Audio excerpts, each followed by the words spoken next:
Okay, we do have a caller on the line. Let's go on down to Tim. Yes. Good morning. Good morning, guys. I'm real new to the Atheist Experience, and I was wondering if I could break topic with you. I just turned on your show. Sure. How do atheists rationalize the incredible accuracy of Bible prophecy? All right. Like a 2,000-year-old man that predicts that there would be a 200 million man army in the kings of the East, China, when a person like that has no geographical experience, can't even conceptualize China or 200 million man concept. Well, how do you rationalize that? Same way as we rationalize Nostradamus. Yes. Nostradamus is pretty accurate, but not 100%. The Bible is so inaccurate on Bible prophecy. Name one. Name one. How about Matthew? Saying that the Old Testament prophesied that Jesus would be in Nazareth and be a Nazarene. The word Nazareth is nowhere in the Old Testament. Sure it is. Where? It's not called Nazareth. There's Hebrew translation problems and all kinds of stuff like that. But that's pretty accurate right there. Wait a minute. I'm sorry, my guests were laughing there. What'd you say, sir? That was pretty accurate what you just said, that he was able to predict that Jesus would be, actually Bethlehem is predicted and Nazareth is both predicted. Where in the Old Testament does it It's like in Isaiah or something, but it's not the word Nazareth because that's not what it was called at that time. What was it called? Some Hebrew stuff, I don't know all that. But it's pretty accurate that what you just said there was pretty accurate that he predicted, he did predict a name of some town, maybe it wasn't Nazareth, but that's pretty good to predict that he will be, actually, if you look that up, it will be an area located near Nazareth. Okay, well, again, let's go back to Matthew. Supposedly... but okay, you can go maybe find some isolated incidents where there's some ambiguous prophecy, but on the bulk is incredibly accurate. No, it's not. Explain how a 2,000-year-old man, just go with the one I explained to you before. I'll gladly explain it to you. It was written several hundred years after the event happened, and it was it's in Revelation, and that book is not even sure when it was written or who it was written by. Somebody named John. They're not sure if it was the Baptist or John the First, whatever. So you're claiming that was Revelation is a mysterious book that is unraveling as we speak right now. Any prophecy that you say happened, and we discussed this topic quite in depth a couple weeks ago, and I'm sorry you missed the show, because I have my notes available then, so I'm going from the top of my head. Well, go with that one I just gave you. Well, give it to me again then. Okay, in Revelation, written by John, he predicts that the kings of the East in the end times will have an army of 200 million men, and he writes this at a time when China is not even existent, and the concept of 2 million men is out of his range. Okay, how far east are you talking? It's 360 degrees. For him, we can go. Wait a minute. Iraq. Let me finish my statement, sir. Okay. You can pick. Just as easily he could have said the West and went 360 degrees around and got to China. So the whole idea that he predicted the X amount of number of people.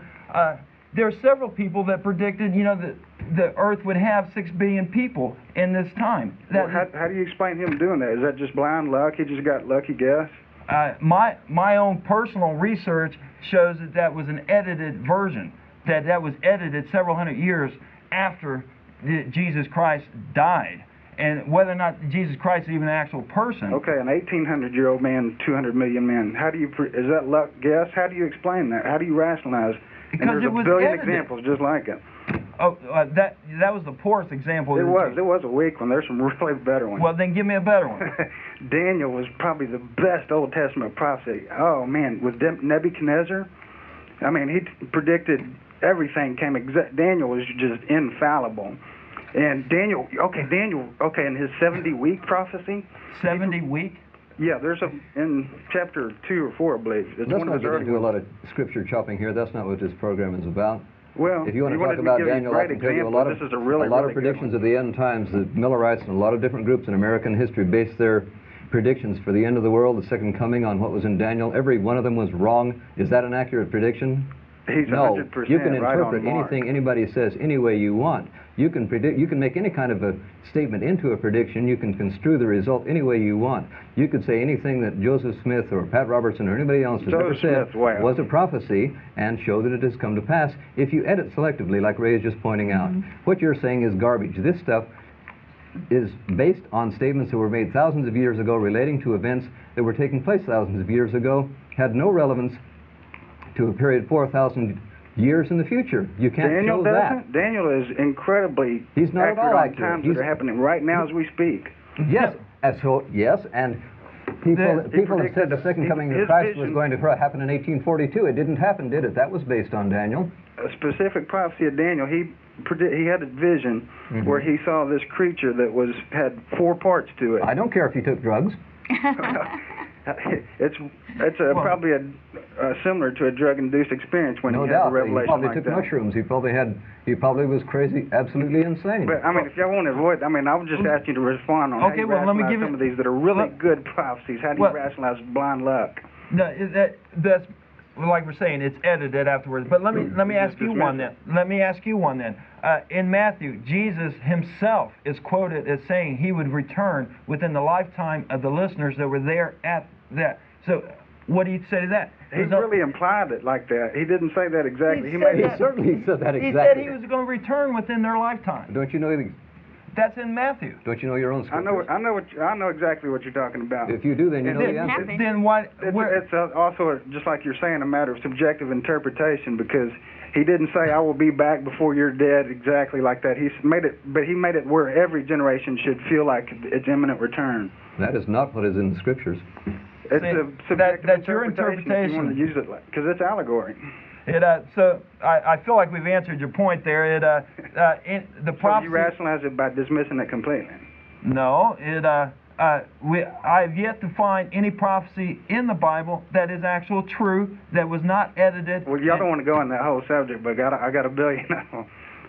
What about the 500 contradictions between the 4 Gospels? The 4 Gospels can't even agree on, there's so many. They're 4 human beings with 4 different life experiences and 4 different interpretations of exactly the same event. If you 3 have the same experience, you're going to interpret it differently, right? Oh, wait a minute. He just said he had 5 billion bad examples. We haven't got time for them all. Yes, I do appreciate you. Call again another time. Yeah, we do have other callers. Because I'm pretty well versed on most of them. I wish you were. I suggest you read the Bible with an open mind and read it for what it actually is, and you'll find out that those prophecies are irrelevant. This is what I do 24 hours is research prophecy. I know. Okay. That's your life. You better. All right. You have a good day. All right. Thanks. Amazing, isn't it? Well, he does that 24 hours a day. If he had studied 24 hours a day using the light bulb that an atheist invented for him to read by, Edison. Yes. He should have come a little better prepared than he was. I agree.